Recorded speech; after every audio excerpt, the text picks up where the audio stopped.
Have you noticed that certain functions our bodies perform are not intentional or executed consciously? We are not aware of the intricacies going on inside our heads, or of all the connections that are made when there is an emotion or a thought. Is this really the case?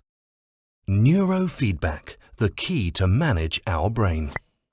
Our brain contains billions of neurons, and these seem impossible to map and to locate the origin of a problem. We only have proof that since the 1930s, data exchanges between the neurons produce a small electric-magnetic field that we can measure and study. This is called electroencephalography, or EEG. The QEEG neurofeedback is the study of the measurement of the brain's electrical activity. Neurofeedback entails applying electrodes to the client's head, which enable it to read the electrical signals emitted by the brain. These signals represent the mental state in which we find ourselves. For example, when relaxed with closed eyes, the dominant frequency of the signals emitted by the brain is generally between 8 and 13 Hz. But how does this work? Neurofeedback informs our brains through visual and auditory feedback to learn to correct signals spontaneously and rectify the waves and connections that are not adapted to the person.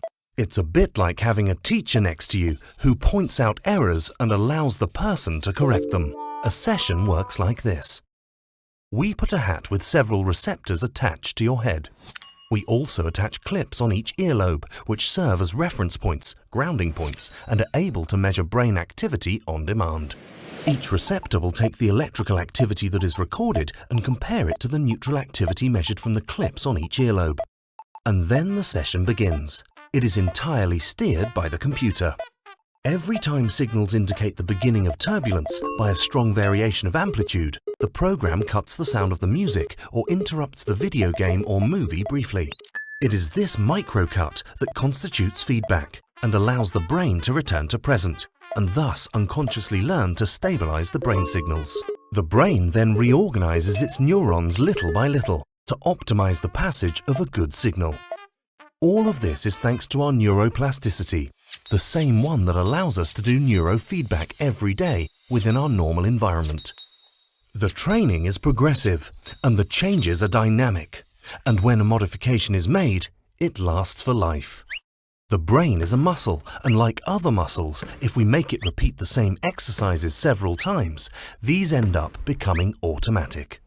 Similar to a high-level athlete who eternally repeats the same actions until they become as natural as possible.